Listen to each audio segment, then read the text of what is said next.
today's talk is not about the new Mass at all.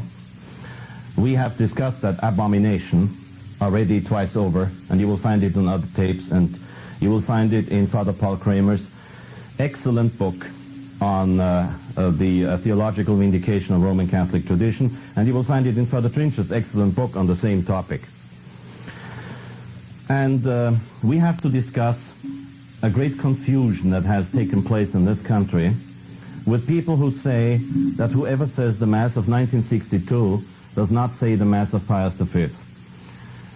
This is a wrong statement. It is coming from self-appointed theologians. Mind you, I have been called a self-appointed theologian too by some priests in this country and by some self-appointed experts. Well, I don't think that a doctorate in theology coming from a Pontifical University of St. Thomas Aquinas in Rome, therefore given in the name of the Pope, is self-appointment, but whoever wants to stay believing this, okay. He's not a man or a woman close to the truth. I am not a self-appointed theologian. I was appointed by the Pope indirectly, and I was appointed by the Dean of Theology of the Faculty of Thomistic Theology at the Angelicum in Rome, which is the University of St. Thomas Aquinas, a pontifical university. The doctorate I hold is enough to get the title of professor without having to write another paper. And we have to discuss this because some people think the Society of St. Pius X is gravely wrong by celebrating the Mass of 1962. I will show you why they are not, even though I don't do it. And I will show you why I do not celebrate the Mass of 1962 and why they say the Mass of 1962. Now, first of all, you have to understand that principally the Mass of 1962 is not new. I explained, talking about the Mass of St. Pius V, that Quo Primum is a document binding forever. It binds forever for the simple reason that the legal formula used, the legal formula that says this document cannot be changed and it cannot be abolished ever, it holds forever, is not dealing with disciplinary matters. As the Fraternity of St. Peter and other groups like to point out, the Jesuit order was abolished by Pope Benedict XIV using the same formula. Pope Benedict XIV, in his decree abolishing the Jesuit order, says this decree is in itself unchangeable and it has to stay forever. And they say if this was binding successors, then Pius VII gravely sinned when he reinstituted the Society of Jesus, the Jesuits. These people forget that abolishing a religious order is a matter of discipline. It is not a matter of faith. It is certainly not a matter of faith if the Jesuits exist or not. Today it might be better for the faith if they did not exist, but it's not a matter of faith if they exist or not.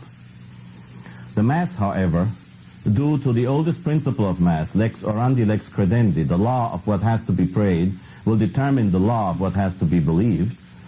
Therefore, the Mass is not just a matter of faith, it's the basis of our faith. We do not believe what is not celebrated in Mass, and we believe what is celebrated in Mass.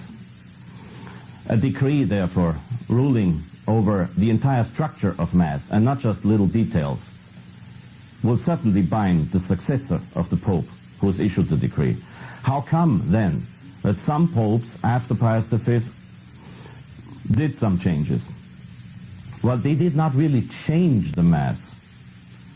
They modified rubrics, most of the time for the purpose of restoring Mass to what it was.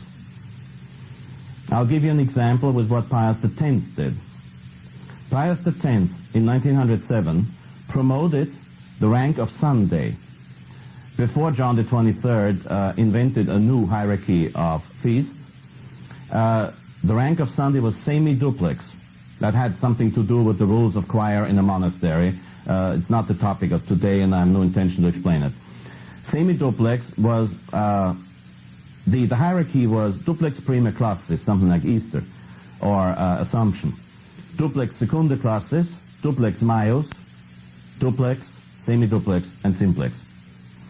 He promoted the Sunday from semi-duplex to an actual, practical duplex prima classis. That meant, before Pius X did that, many saints would outrank Sundays during the year. let's just for simplicity's sake talk about the Sundays with the green chasuble, per annum. Sundays after Pentecost and Sundays after Epiphany.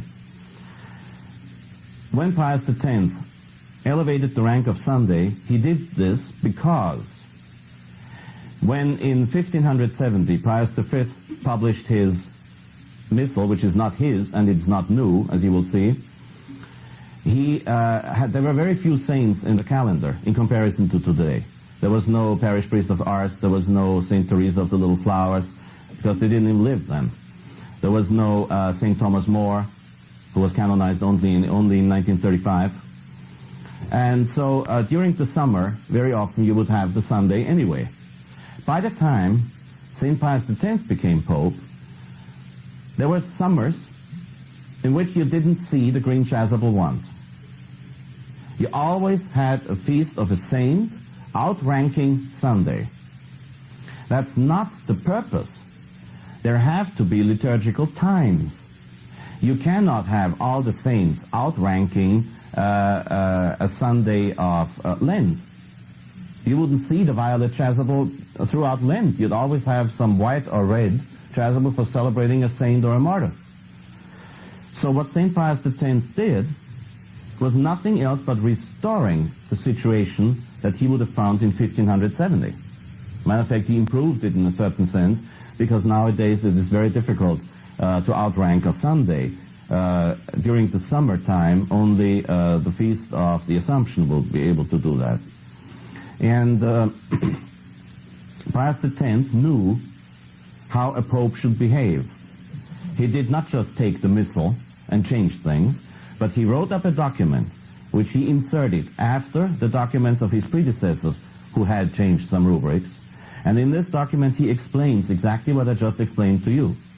He says that with all the feasts coming, with all the saints, the number of saints growing, Sundays were not what they used to be, and therefore he elevates them now to a practical duplex prima classes. However, St. Pius X's respect for the missal was such that he did not dare to change the name of Sunday. It is still called semi-duplex, even though it has the rank of duplex prima classes. So his respect went to the point of not changing the name even. And this is the way popes have, they want or not, to deal with the Roman Missal. Now there's one thing that has to be understood very clearly.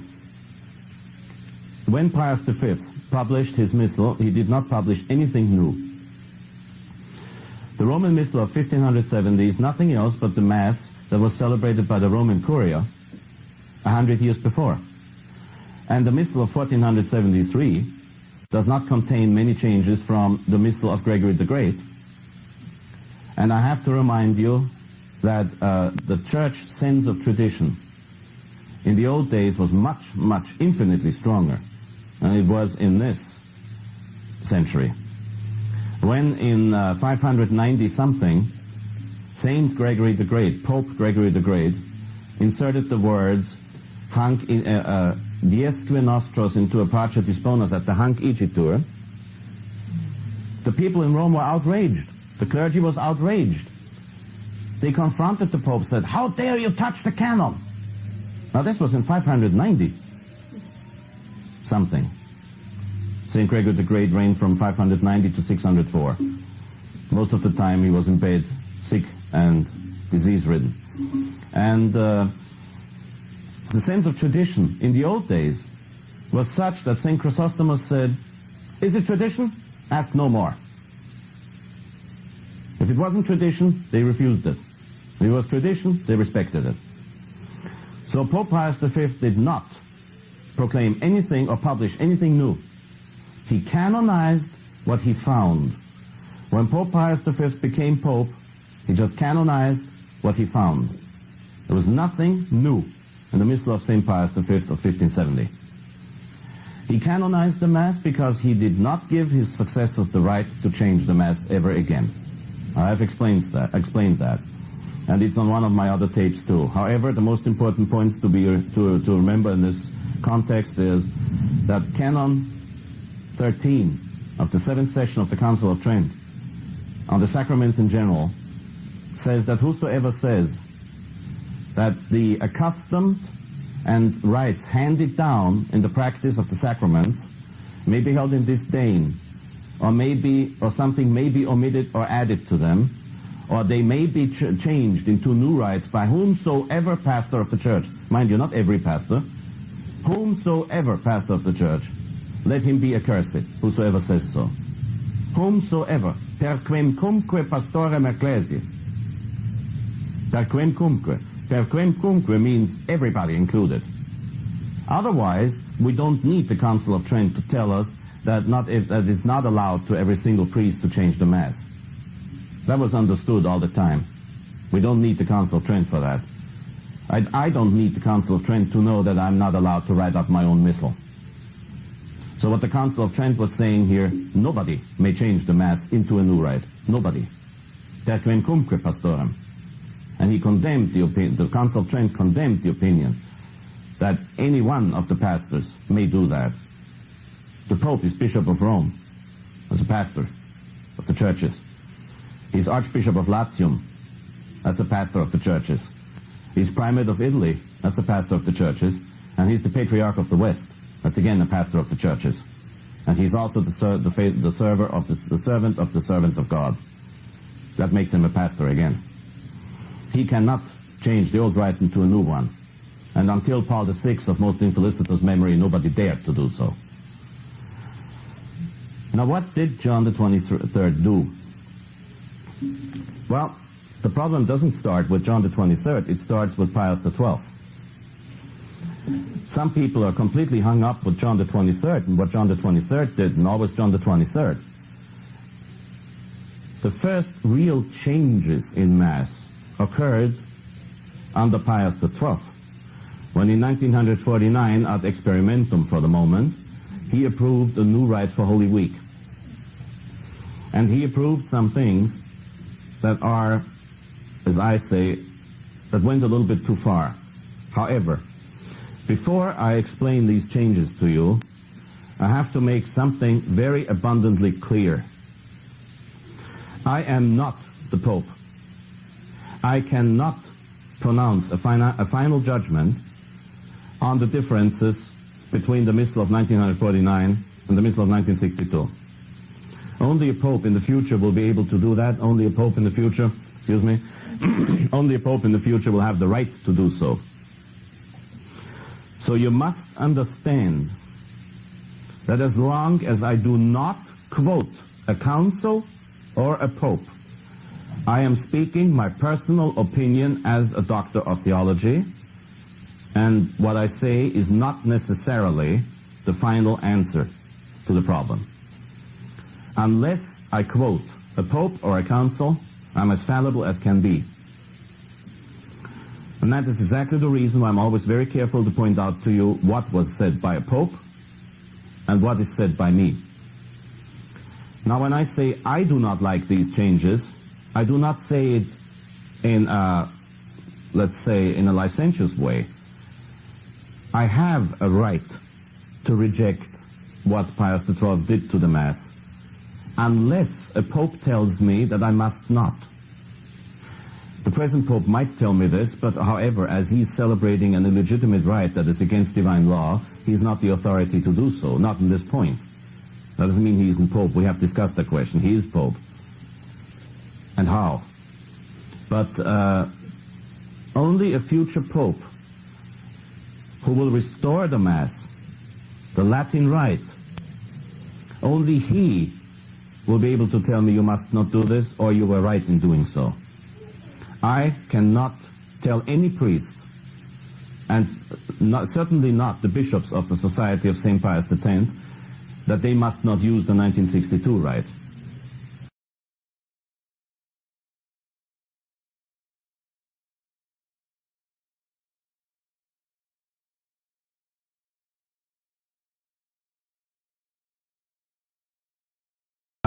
There are several aspects to be understood. When Archbishop Lefebvre decided to use the 1962 rite, he decided so because, to him, it was the last acceptable form of all the changes. And I will come back to that later. That's part of the problem of self-defense. There are rules for legitimate self-defense.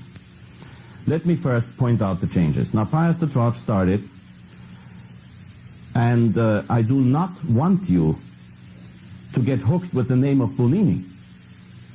To us, it is of no importance, of mere historical importance, if it was really the same Annibale Bonini who changed the Holy Week and who wrote up the new Mass. This is academic. It's an academic problem, because the responsibility is always with the Pope and not the Monsignor, Father, Archbishop, or whatever creep he chooses for that. The responsibility is not with Bonini, the responsibility is with the Pope. We are not concerned about historical questions here. It is sad to see that Pius XII was tricked into doing what he did by Bonini. But it's his fault, not mine. So do not get stuck with the name of Bonini. Bonini is certainly one of the sorriest names in church history, but that's not the problem. The problem is that Pius XII gave his signature to something which I cannot consider legal. I repeat, I cannot consider legal. He did not only change a few little things in Holy Week, he made a radical change in Good Friday. Now let me explain just the day by day what he did. In the Mass of all times, on Palm Sunday, this is something going back to the old days when you had a bishop's cathedral and many filial churches, or an important parish church and an unimportant filial church in the same parish. On Palm Sunday, the priest would, dressed in violet, as should be for Passion, and not in red as now, the priest would bless the palm leaves. He would bless them in what is a relic of a Mass.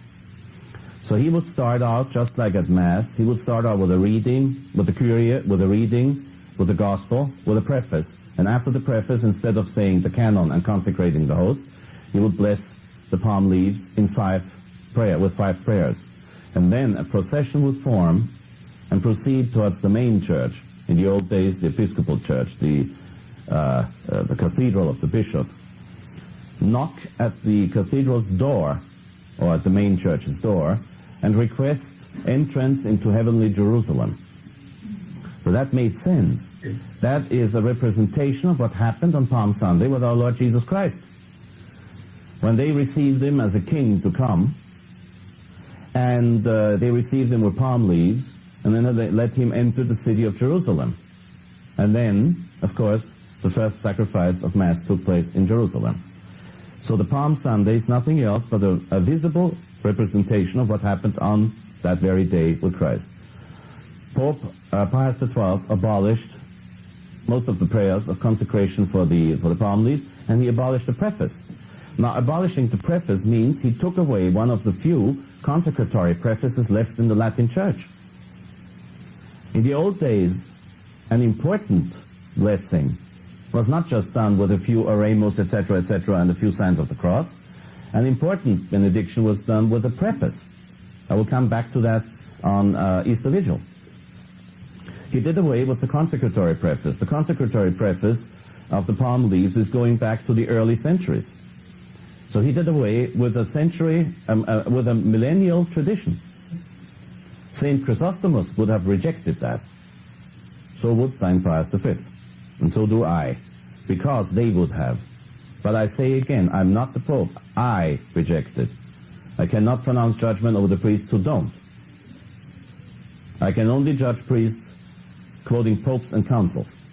If the present Pope wants to utter heresy, and I can prove to him that what he says is heresy, I can charge him with heresy. But I cannot do so just because he contradicts me or another theologian. No theologian may ever dare to put the Pope in his place as such. Only when you quote councils and popes, you can put the Pope in his place. On Holy Thursday, Pope Pius XII did not change much. On Good Friday, he did, in fact, destroy the only Mass of the Pre-Sanctified left in the Latin Church. A Missa Pre-Sanctificatorum is a symbolic representation not of the sacrifice of Christ, but it is a symbolic representation of the Old Testament, of the just in the Old Testament. Pre-Sanctificatorum, the Mass of those who are pre-sanctified. Pre-sanctified means the saints of the Old Testament, Moses, Elias, and so on. The Mass of the pre-sanctified does not have a consecration. It does not have communion for the people. It only has communion of the priest with a host that was consecrated the day before. In the Eastern Rite, they still have Masses of the pre-sanctified on the Ember days. In the Latin Church, we don't have one left. None. What Pius XII did is he changed the Mass of the pre-sanctified into a liturgy of the Word, which is something we find now in the new Church, in the Church of the New Advent, as John Paul II dares to call his own church. What Pius XII did was, first of all, he abolished the Mass vestment for the priest. He made the priest take off the black chasuble. Now you have to remember that the very two vestments of the Mass are the maniple and the chasuble, nothing else. A priest must wear a stole for all the other sacraments. He must wear a stole for all blessings. But he must never wear a chasuble and a maniple outside Mass. On Good Friday, he did wear a chasuble and a maniple, even though he did not consecrate. This is why it is called Missa Pre-Sanctificatorum, Mass of the Pre-Sanctified. And he was celebrating a Mass in black chasuble all through the rite, because he was celebrating the Requiem for Christ. That's exactly what Good Friday is, the Requiem for Christ. The Requiem for Christ. Because on Good Friday he did not resurrect. On Good Friday he died. And when somebody dies, you celebrate a Requiem for him. Most of all, our Lord. Pope Pius XII made the priest wear a black cope for the first part of the rite. And for the second part of the rite, he made him wear a violet chasuble. The argument for doing this was somewhat false. When I asked somebody who knew the discussions of the time, why did they change the black into the violet, he said, because you never have black connected with the Holy Eucharist. Which is true to the point that on a tabernacle, even in a Requiem Mass, the tabernacle curtain must never be black, it must be violet even in a Requiem Mass. Out of respect for the Blessed Sacrament, which is alive and not dead. However, why then, if they pretend to have changed the liturgical colors from black to violet for the communion rite, why then did they abolish the incense? So this is highly contradictory, it doesn't make sense. Apart from the question that changing the oldest rite in the Catholic Church is a crime. He also, as I just mentioned, did away with the incense. Now, the important thing about Good Friday is, even when our Lord died, he was still our Lord. He always is. He never ceased to be God. Even the dead Christ on the cross was still God, and always will be, and always is. There is no yesterday, today, and tomorrow with God. So on that very day, you have to have a very special reverence for the one consecrated host that will be very soon consumed by the priest, which is a symbolic representation of what happened on Good Friday, when God himself carried his own instrument of death, and when the people accompanied Christ to the cross, they accompanied God, not a man, God first, then a man. Full God, full man. That is what Christ's incarnation means. They accompanied God. They had to genuflect in front of God. They had to revere God. And this is exactly what happens on Good Friday in the old days. 2 altar servers, 2 thurifers, with 2 incenses, walk backwards, face towards the Eucharist, and incense the Blessed Sacrament until it arrives at the altar. Then the priest prostrates down to earth. This was the old way to genuflect at consecration.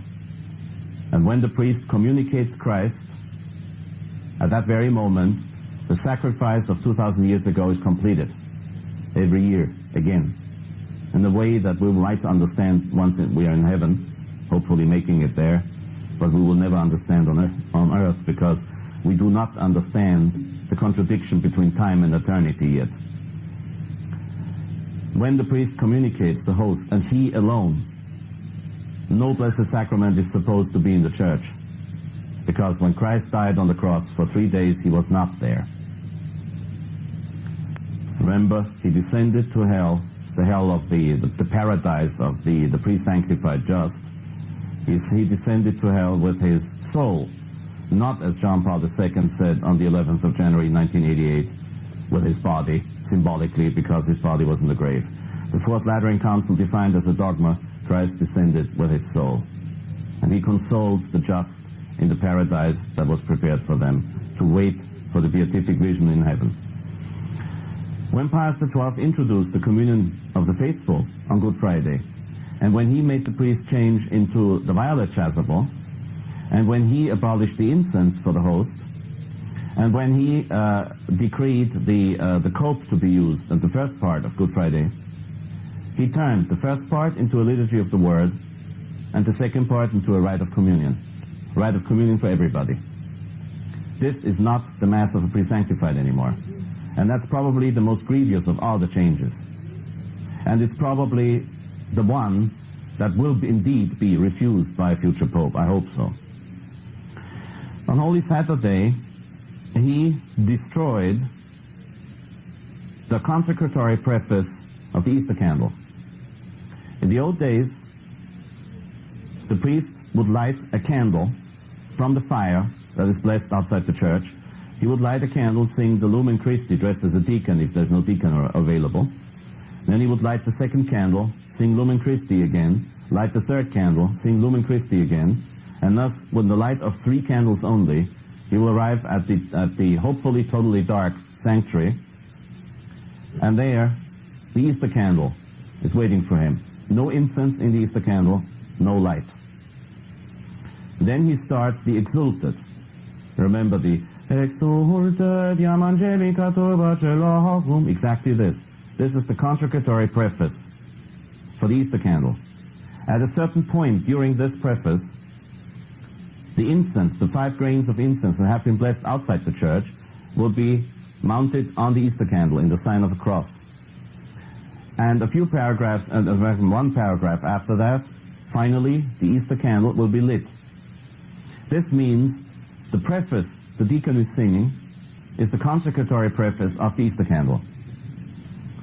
Pius XII changed that round by having the priest bless, not consecrate, bless the Easter candle outside the church with a ridiculous new script on it, instead of the old consecration. So by the time the deacon arrives at the altar, the Easter candle has been blessed. The Easter candle has been decorated with incense. The Easter candle is ready. The Easter candle will be put up on the stand and light for what is now not anymore a consecratory preface, but a rather boring narration of some parts of the history of salvation. He has turned the consecratory preface into a gospel-like narration. That is changing the nature of Easter Vigil. In the old days, after that, the priest and lector and a few lectors available, if available, would sing 12 readings from the Old Testament. They would sing all the important parts of the history of salvation before Christ in the Old Testament. I perfectly well understand that some people are entirely bored with that, because the priest rattles down in Latin's chant something that nobody understands anyway.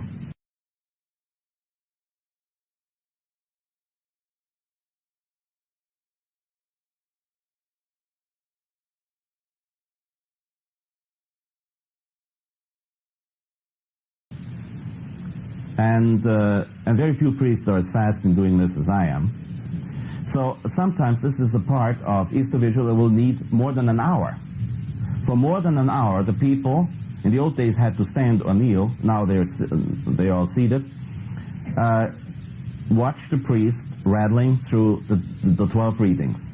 Pius XII thought this was not good, and he abbreviated those 12, he shortened those 12 readings down to 4. And he missed the point, again. Because those 12 readings in the old days was the instruction for the catechumens, for the people to be baptized in Easter Vigil. While the priest was singing, while the priests and the readers, and the deacon, subdeacon, and the readers were singing those readings in a cathedral of a bishop, priests who had nothing to do at the same time would teach catechism to the people. So up on the altar you had the priest singing, rattling down his 12 readings, and at the same time, which was more than an hour, priests who worked for the cathedral or were called for this job would teach the faithful present in their pews about the Catholic faith. Needless to say that this was found a little bit disturbing in the ceremony, and a few centuries ago they abolished this custom because it was disturbing and because those sermons were not always acceptable.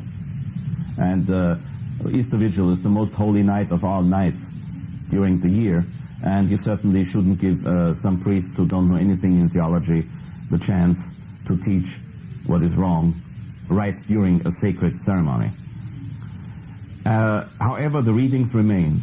And here is something that shows you that the people today have lost any sense of sacrifice, penance, and preparation. I always tell the people before I celebrate Easter Vigil, okay, the ones of you who think they have to suffer through 12 readings in Latin they don't understand, do not understand what Easter is about.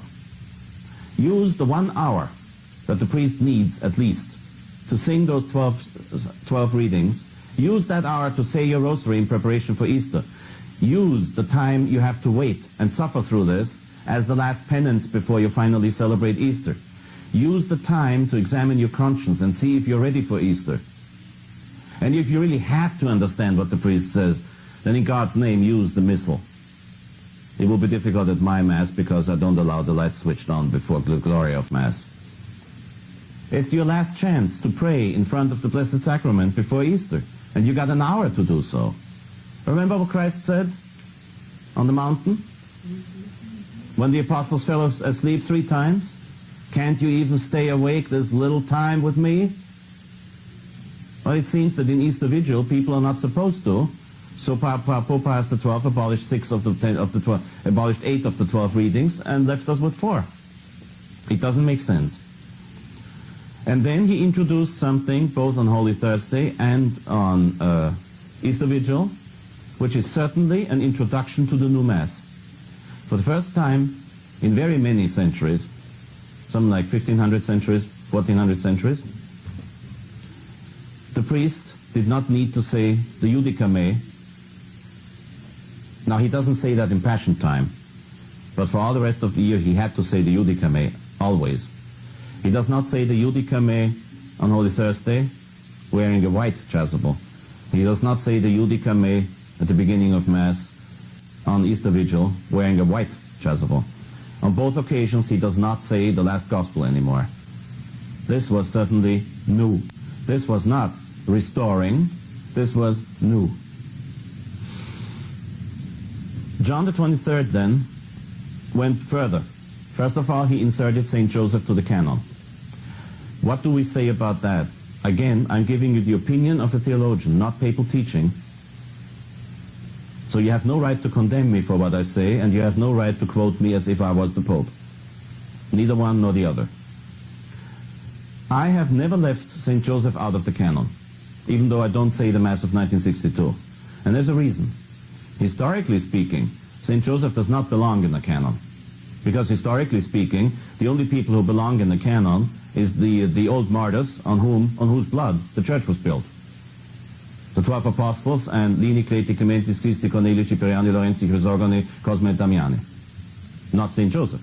However, as it is a recent title of St. Joseph, I'm sorry I forgot which pope introduced the title of Patron of the Church for St. Joseph. Certainly a right of the Pope to give him the title of Patron of the Church.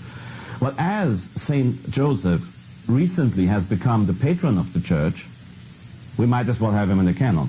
I can't see anything wrong with it. I'm sorry. But again, this is my personal opinion. John the 23rd did something else which is a lot more important than St. Joseph in the canon. He did indeed restore the importance of the liturgical seasons, and that was right. That was right. He gave the old importance back to Lent, and he gave the old importance back to the Sundays throughout the year. However, he went too far, I think, when he decided to have saints of rather outstanding importance, such as Saint Benedict, Saint Gregory the Great. Saint Benedict, the founder of the Occident, as we call him, the founder of Europe, the founder of the monastic system. Saint Gregory the Great, the one who codified Gregorian chant, which sounded horrible before he did codify it, believe me. Important saints like Saint Benedict and Saint Gregory the Great, after John the 23rd, are commemorated in Lent. Now that is going too far. That is definitely going too far. Even in the old days, St. Gregory and St. Benedict could not outrank a Sunday anyway. But that a ferial day, a weekday, would outrank the patron of Europe, St. Benedict, that is something that I cannot accept. John the 23rd changed around another little rubrics. Among them, he abolished the 3 prayers on low-ranking feast days. I think that was wrong, because in a time when we need more prayer than ever, he shouldn't have shortened the church prayer, but he should rather have added to it. We desperately need the prayer against those who persecute the church. Contra persecutores ecclesiae. A prayer that has practically disappeared in the 1962, right? Because you say it once a year. In the old days, you had to say it every day that was not duplex or higher. You had to say it on Sundays, even though St. Pius X promoted Sundays to be duplex prima classes. He left the title of semi-duplex with Sundays for the very sake of leaving the 3 prayers on Sunday. A Cunctis and the Contra Persecutores, or for the Holy Father. John the 23rd did not do a favor to himself when he abolished the frequent prayer for the Pope and replaced it with nothing. Because now, in the 1962 rite, you hardly ever say that prayer. I have to say it every time I celebrate a Mass lower than the rank of duplex.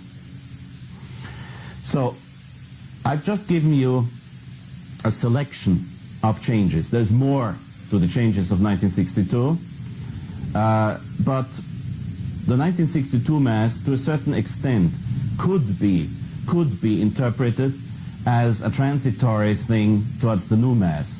However, I do not see it that way. That's a malignant interpretation. Unless we have proof to the contrary, we always have to give the benefit of doubt to the Pope and to the Church. I must remind you of the fact that what is in Latin called the onus probandi, the duty to prove, always stays with us. It hardly ever stays with the Pope. The Pope does not have to justify his decisions before us. Only when we can prove him wrong, we may resist. This has always been understood in the Church. When St. Thomas Aquinas talks about obedience, and the second part of the Summa Theologiae, he says, if you can prove your prelate wrong, then you may and must resist him. If you can prove that what he orders is wrong, then you may and must resist him. Not before that. So if John the 23rd wanted it that way, he wanted it that way. A future Pope will judge if it was good or not. The reason why the Society of St. Pius X decided to use the 1962 missals, but not unreservedly so, with modifications, is because of the law of self-defense, legitimate self-defense. I said not unreservedly because Archbishop Lefebvre said he considered it absolutely wrong not to repeat the Confiteor, Misereatur, and Indulgentiam before the Communion of the Faithful. He said it was wrong to cancel that because it would make communion a part of Mass. Now, you must not forget that the Communion of the Faithful Think about what I said about the Mass of the pre-sanctified on Good Friday. The communion of the faithful is not part of Mass. It is not. It never will be. The communion of the faithful is something that does not belong, strictly speaking, to the Mass. The popes decided to distribute communion to the faithful during Mass, but that doesn't make it a part of Mass. When a priest is ordained or a bishop consecrated, a priest or a bishop, they're both ordained or consecrated during Mass. That does not make the ordination rite a part of Mass. Absolutely not. And the fact that communion to the faithful is distributed during Mass does not make it a part of Mass. So, you have to follow the old rite of communion. The old rite of communion, before St. Pius X finally inserted it in Mass, you had very often, you had communion distributed before or after Mass. So the priest would say an Our Father, the people would say a Confiteor, or the altar boy would say a Confiteor, the priest would turn around, Misereatur and Indulgentiam Absolutionem Missionem, you know the rite, and then he would distribute communion, and then he would give a blessing to the people who have received communion. This rite must be maintained in order to show, and never forget, Mass, like all sacraments, are essentially a sign. It's essentially a sign. Signium sanctificans homines, a sign that sanctifies man. And the sign, each sacrament, in the sign shows the particular grace received from the sacrament itself. Not the one who gives it, not the one who receives it, but the sacrament itself. Ex opere operato. Of the work that is worked here. And each sacrament has to signify the grace that it transmits. So the communion does not belong to the fulfillment of the sacrifice. The sacrifice of Mass is complete, absolutely complete, with the priest's communion. No matter if the priest is in mortal sin or not. That's his tough luck if he's in mortal sin. It doesn't change anything with Mass. If the priest does not communicate because he dies before communion, then you have the rare case of Blessed Sacrament present but no Mass said. Mass is not Mass before the priest has communicated. This is why at the end of Mass it says, Ite missa es. Go, this is the Mass. And it could not be said before. The Mass starts, yes, it starts with the name, in nomine Patris et Filii Spiritus Sancti, Amen. But it is not a Mass before the priest has communicated. Before the priest has completed the sacrifice of Christ. So this is essential part of Mass. Therefore, and for that reason, Pius XII called it a lie when you try to attribute the character of a meal to Mass. He said that's a lie. Paul VI said there is a character of meal to Mass. Well, Paul VI was a heretic. I can't help it. There is no character of a meal to Mass. When the priest communicates, this is not character of a meal. It is the consumption of the sacrifice, the completion of the sacrifice. Only now, the moment the priest communicates, the sacrifice of Mass is complete. Only now, not a second before. And therefore, the communion of the faithful has to be distinct from the communion of the priest. In the Confiteor, Misereatur, and Indulgentiam. Did he have the authority to do that? Yes. Because he like I realize, Holy Week has been changed to something unacceptable for me, not because I am I, but because I have grave theological reasons for what I say. Archbishop Lefebvre had grave theological reasons for what he did. And there was no pope around to ask. Paul VI rejected him anyway. He rejected him wholesale, not just in parts.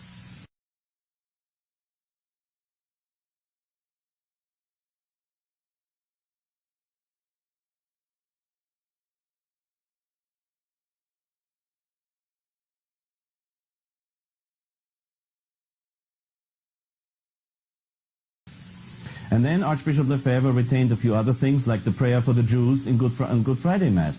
The Jews have a right that we pray for them.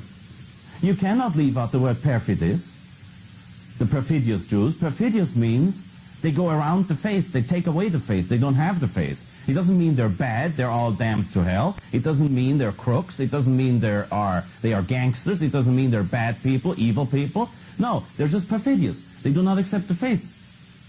Even though they were the chosen people, they do not accept the faith. That's a fact. It's a historical fact.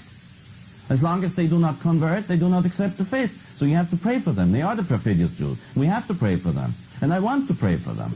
And Archbishop Lefebvre decided he was going to do it too, no matter what John the 23rd said in his ecumenical activities. Why did Archbishop Lefebvre accept all the rest of the 1962 Mass? Well, as I said before, the law of self-defense is very strict. I do not operate under the law of self-defense. I just say the Mass of all times. I do not defend it. I attack if anybody doesn't like it. I do not defend myself. I don't have to. I would have to defend myself in front of the Pope, nobody else, and my bishop, nobody else. I reject the new Mass entirely. I put it where it belongs, the trash can. And I reject the 1962 rite for the simple reasons that I just explained. But I do not put it in the trash can, and I do not judge priests or societies and groups who use the 1962 rite, because they are, as a group, not as individuals, as a group, they are under the law of self-defense.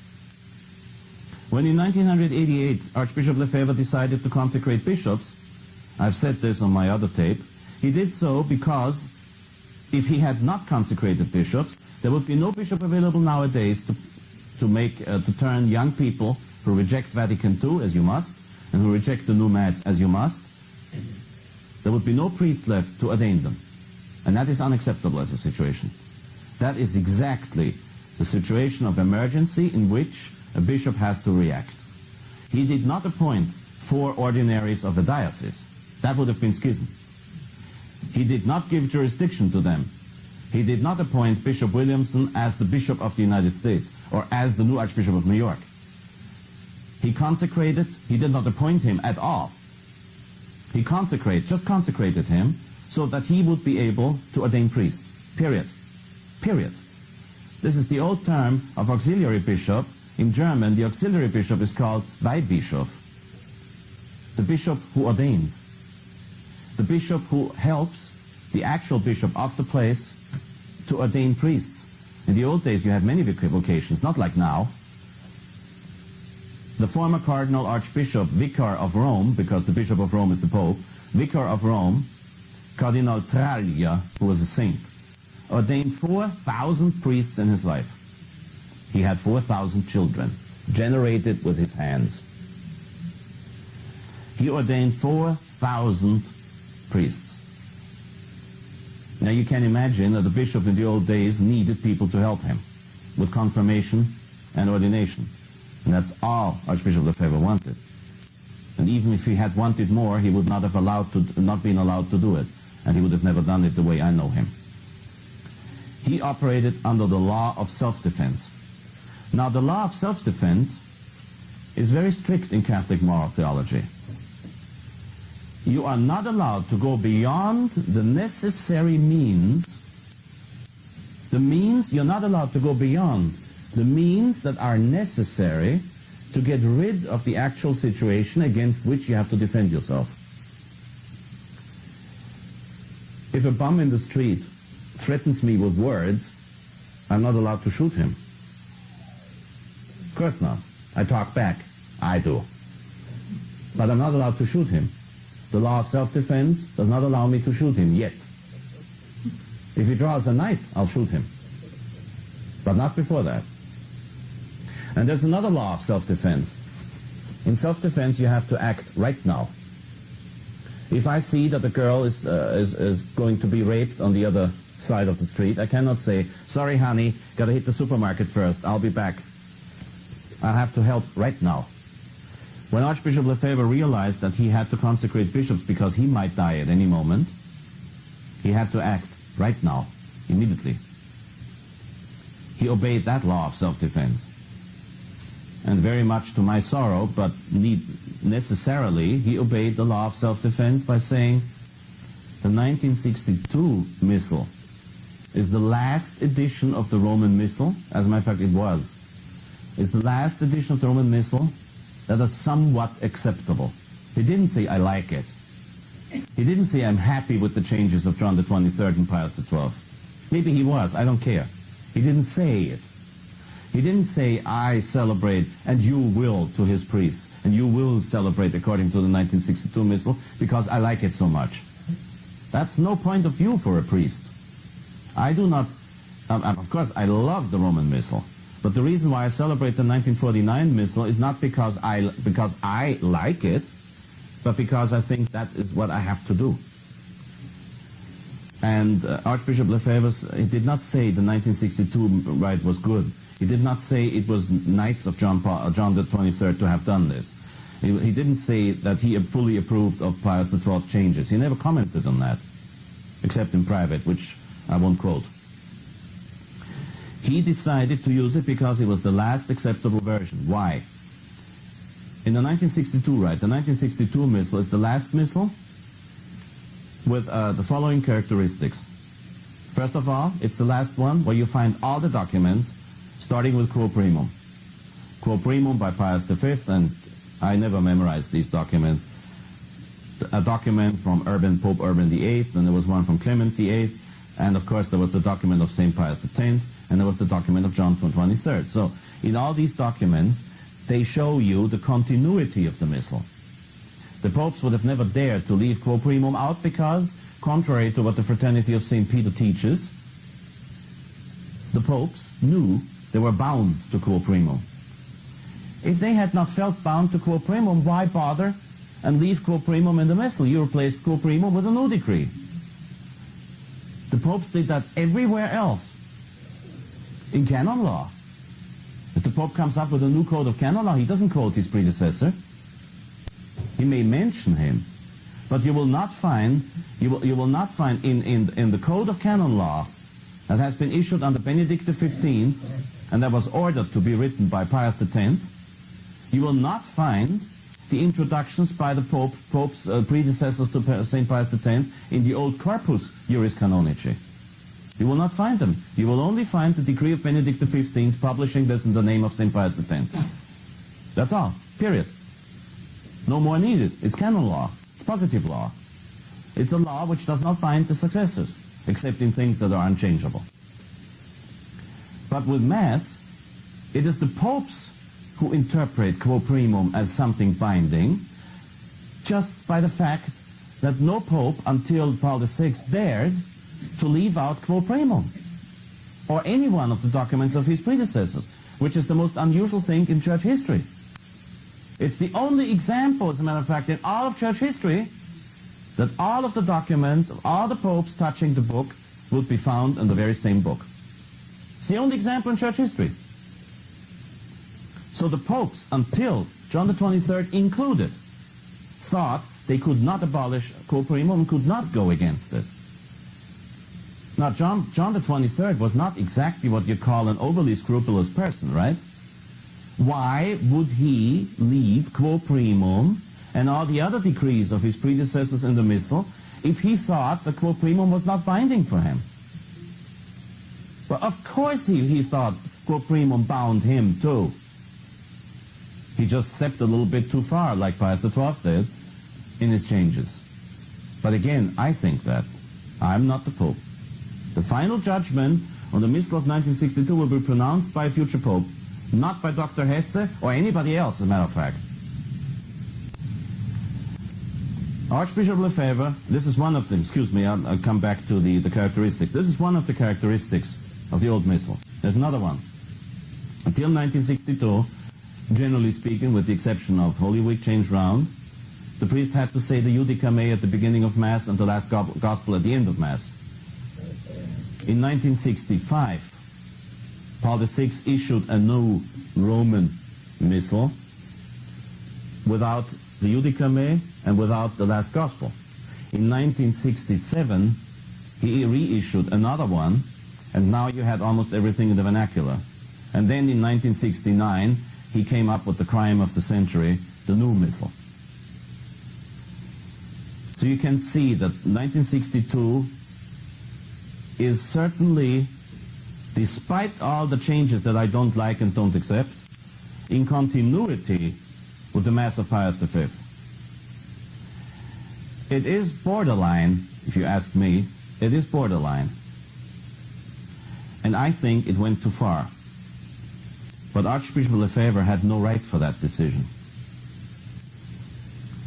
He had to act according to the law of self-defense. Do not go beyond what is necessary to remedy the situation. That's the whole point. Archbishop Lefebvre did not think that he had the authority to judge which version of the missal to use. Now, you see, when I reject the reforms of Pius XII, I submit myself to a certain risk. And I admit this publicly. Because I pronounce a judgment, even though I do not extend the judgment to anybody else, I pronounce a judgment on something that will eventually have to be judged by the Pope. Now, generally speaking, when I discuss this question with members of the Society of St. Pius X, generally speaking, they acknowledge my right in rejecting the reforms of Holy Week and 62 because I am not bound to the law of self-defense. I may indeed say, hey, wait a second, you went too far. And God will judge me for what I do, not men, and at the moment, no Pope. But if you are strictly under the law of self-defense, you cannot do that. Because then you open the doors to new judgments, to further modifications, to further modifications, to further modifications, to the point that now we have people running around talking about the Mass of Pius V and saying St. Pius X was not St. Pius X, but Antipope Pius X, because Antipope Pius X changed the breviary around, which was against the will of Pius V. Well, soon they'll be back at St. Peter. And this is what happens. If you're not very, very, very circumspect and very, very careful with your judgments, first you will say, okay, the reform of Pius XII, unacceptable. Then you go further in your studies, and you see St. Pius X change things. Unacceptable. Pius X was an anti-pope. Then you go back, you will find out Urban VIII changed something. Oh, he was an anti-pope too. Then you go back to Pius V and you say, oh, where's the old sequence of St. Augustine? It was a beautiful sequence on the feast day of St. Augustine. God forgive me, I still use it. But there was a beautiful sequence on that day. Where's the old preface of St. Augustine? Where's the beautiful preface of St. Dominic? So many things lost over the centuries. Yeah, by the time they're back at St. Peter's, they won't have anything. See, this is the point. Archbishop Lefebvre did not accept the 1962 rite because it was beautiful, but because the next one after that was definitely unacceptable.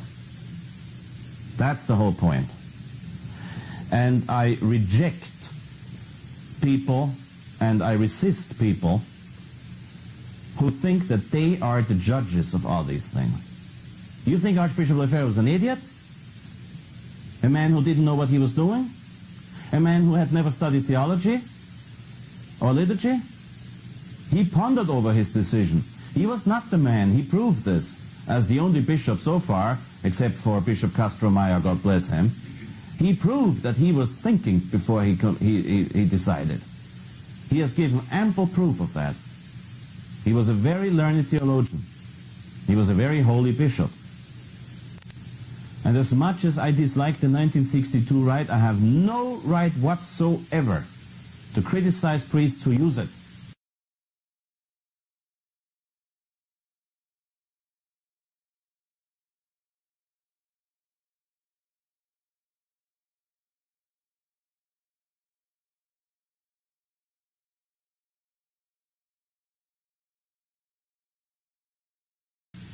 They are just doing what Archbishop Lefebvre said.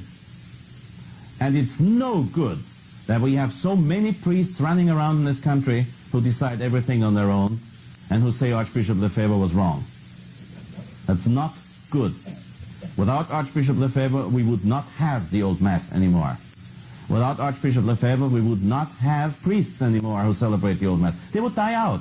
Or they would be among those very, very curious characters who celebrate the old Mass, who celebrate the old breviary, but get themselves ordained secretly from modern bishops. When I was ordained in the new rite, I didn't know better. Honest to God, I did not know better. Thank God it's valid because it was all in Latin, etc., etc. Archbishop Lefebvre always recognized that. And I follow his judgment again, also on this point. When I started to celebrate the new Mass, I didn't know better. Thank God only, not my merit, that I never celebrated in the vernacular, I never gave communion in the hand, I never said anything but the Roman canon, I never said anything but the confederate Mass, and my prayers of the faithful were of a kind that nobody liked except me. And you would have liked them. People didn't, because I prayed for tradition coming back in the prayers of the faithful. And the prayers of the faithful were said by me, of course, not the faithful. I never permitted that. And after a few months in the priesthood, I couldn't do it anymore. I have to attribute this to the graces of the office. But I was not ordained in the new rite in order to swindle myself into the priesthood. And I do not consider traditional priests who say the old Mass but get themselves ordained by Novus Ordo bishops, I do not consider them serious. There is definitely a doubt to be pronounced on the validity of the new sacraments. I do not say they're all illicit, all invalid. They're all illicit, but I do not say they're all invalid. A future Pope will decide that, finally. There can be no decision on the licitness of them. They cannot be licit. They're against the will of Christ. I've proven this in another part. Priests who celebrate the old Mass should be ordained by bishops who celebrate the old Mass. Priests who celebrate the old Mass should be ordained by bishops who only celebrate the old Mass. Because if you reject the new Mass, you have to have good reasons. It is not sufficient to reject, and it's not allowed to reject the new Mass simply because you don't like it. Of course I detest the new Mass, but that's not the reason why I reject it. I reject the new Mass because it is against the proven will of God, it is illicit, and it is conducing towards heresy. In some translations it's directly heretical. But I reject the new Mass because of reasons of faith. Now anybody who says that you can accept Vatican II, and to a point you can accept the new rite, he does not reject the new Mass for reasons of faith. He rejects the new Mass because he doesn't like it, or because he has what they call theological reasons. They're running a museum. That's all. If you run a museum, it doesn't matter who ordains you.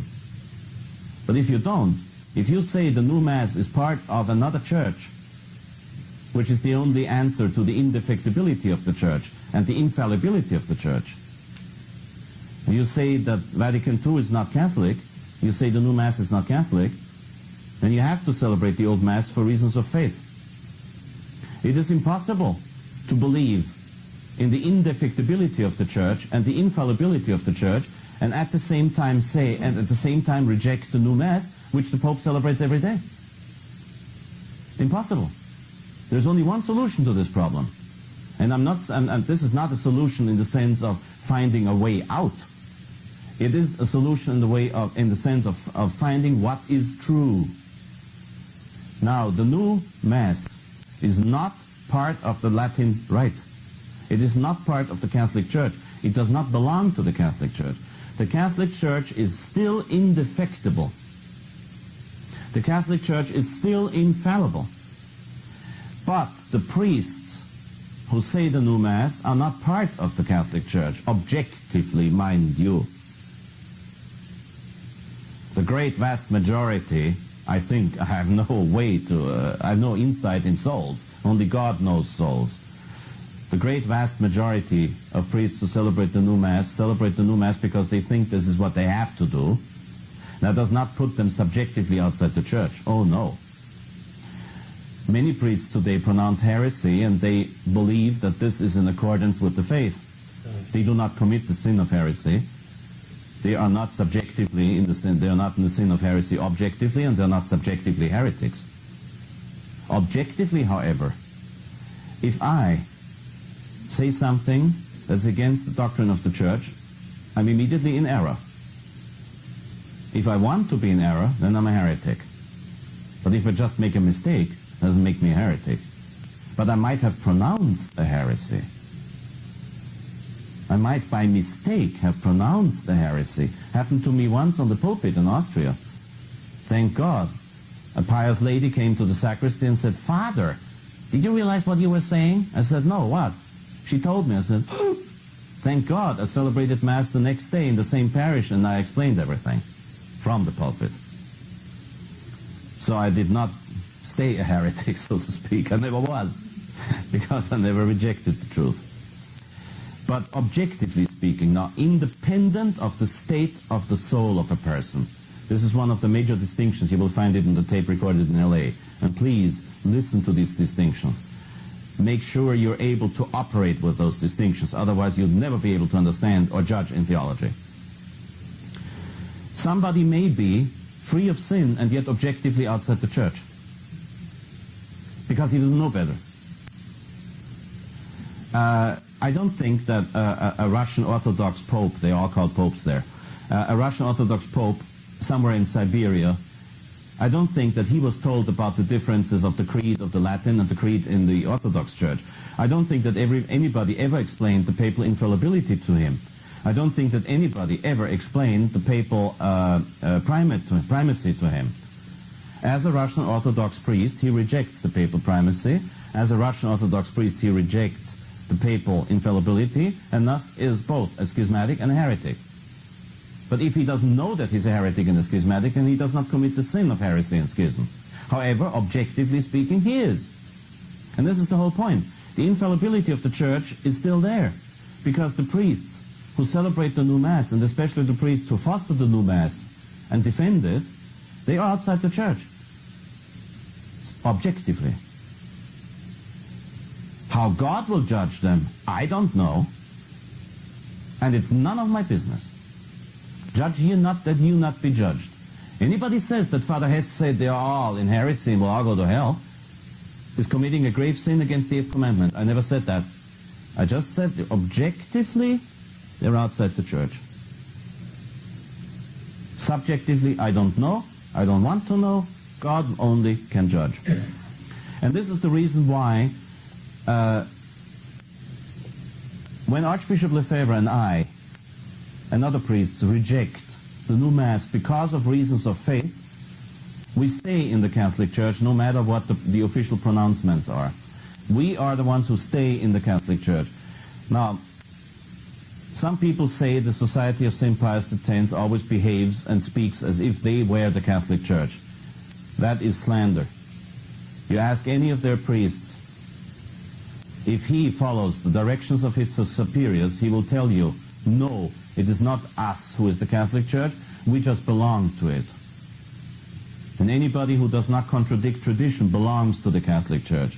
And anybody who contradicts tradition does not belong to the Catholic Church. So the infallibility and the indefectibility always remains with the Church.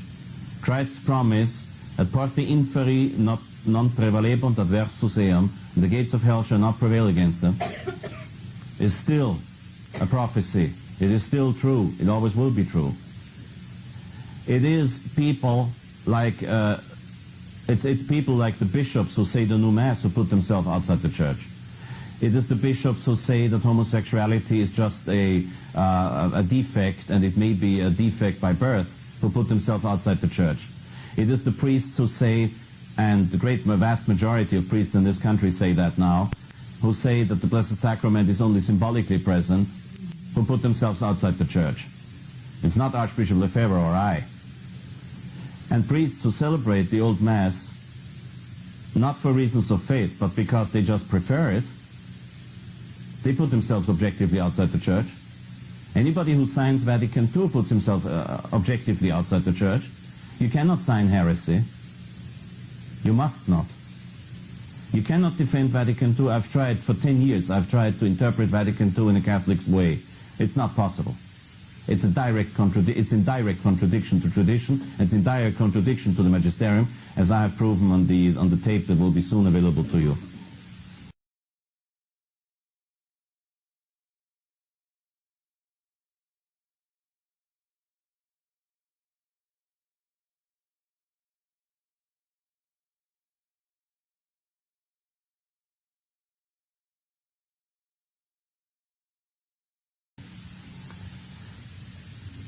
The only way to celebrate the old Mass is because of reasons of faith. The only way you are allowed to reject the new Mass as such is because of reasons of faith. If there are no reasons of faith against the new Mass, well, the Pope just came up with a new thing. The Pope is the Pope is the Pope all the time, and you better follow him, right? The only way to contradict the Pope is when you prove him wrong in matters of faith and morals. Teaching, I mean. I don't care about the Pope's private morals. Alexander VI had children while he was Pope, but he never touched the faith or the liturgy. I prefer him over Paul VI for that reason. There were heretics before. You'll find also this on another tape, but Pope Liberius was in heresy. Pope Honorius was in heresy. Pope John the 22nd was in heresy. All the three popes were rejected. All the three popes were judged by the Church. The present Pope will be judged by the Church. The new liturgy will be judged and discarded by the Church, by the infallible and indefectible Church. I reject the reasons for celebrating the old Mass from those priests who at the same time objectively, and may it be only for diplomatic reasons, agree with Vatican II. There is no way that you can agree with heresy even for diplomatic reasons, for reasons of emergency. To agree with heresy cannot be part of self-defense. And this is exactly why Archbishop Lefebvre had the right to reject the new Mass, because he did not do so because of reasons of content, because of reasons of preference, but because of reasons of faith. And the 1962 Mass, as much as I dislike it, is the last acceptable missal. And woe unto the people who put themselves in the position of a pope and judge it. I reject it for the reasons I gave you. I do not judge the priests who use it. I do not excommunicate the priests who use it by saying they are not in the Church. They are not saying the Mass of Pius V.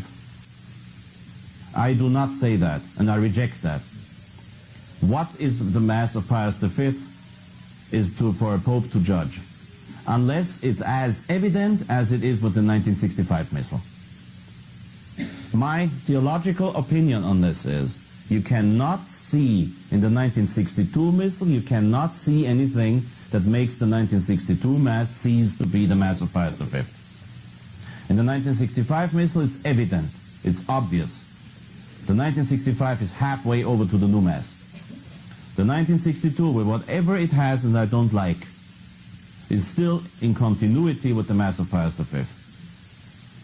Leave it to future popes to decide, not to some women who have nothing else to do.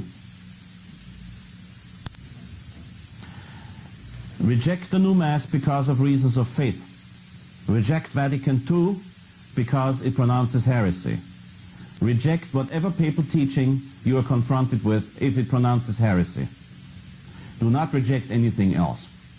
If you can prove to me that 1962, the Missal contains heresy, if you prove it to me, I will reject it as such. If you cannot prove it to me, please shut up. It's not for you to decide. Leave these things in the hands of the clergy. As a matter of fact, the bishops. We happen to have 6 traditional bishops. And listen to them. And I have never read anything in the Angelus that would say the 1962 Missal was not all right. That is the judgment of Bishop Williamson, of Bishop Tissier de Malaret, of Bishop Galareta, of Bishop Felay, of Bishop Rantiel, and of Bishop Lazo. And if they say you may accept it, then I say you may accept it, even though I don't do it. I say you may. I'm not saying you must, I say you may. And I will never say you must not. It's not for me to say that. The Society of St. Pius X still yet has to prove that it is outside the Church in any point whatsoever. I've never heard heresy from them. I've never heard anything from them. I'm not talking about the individuals. Individual priests are fallible. Absolutely, and how? I've never heard anything coming from the Society of St. Pius X as such that would have to be rejected. So if you are confronted with difficulties in this point, don't be ungrateful. Or do you think in the 1930s, when the church was so beautifully all right, or in the 19th century when the church was so beautifully all right, you never had bad parish priests? Of course you had. And sometimes you've been in a bad situation because of that. Imagine, I don't know if it happened, imagine you living in the 1930s in Oklahoma, or in the 1930s somewhere out in Wyoming. Your parish priest is lousy, and the next priest is 60 miles away. You were stuck. So if it happens nowadays, for the fact that not all the members of the Society of St. Pius X can possibly be saints, pray for them. Don't judge. As Cardinal Siri said on another occasion, leave the judgment of priests to the clergy. Pray for them. If you think them wrong, pray for them anyway, because they desperately need it. Priests are subject to 10,000 times more temptations than you are in any of the commandments, no matter what. And if you find yourself, which is, of course, regrettable, if you find yourself stuck with a priest you cannot possibly like because he does things you don't like, then pray for him. In the old days, it wasn't better. And I can tell you one thing. I've met many priests of the Society of St. Pius X, and the great vast majority of them is the dream of a bishop of the old days. In the old days, a bishop of a diocese would have jumped for joy if the average of his priests would have been like the average of the priests of St. Pius X. Do not expect every member of that group to be an outstanding saint.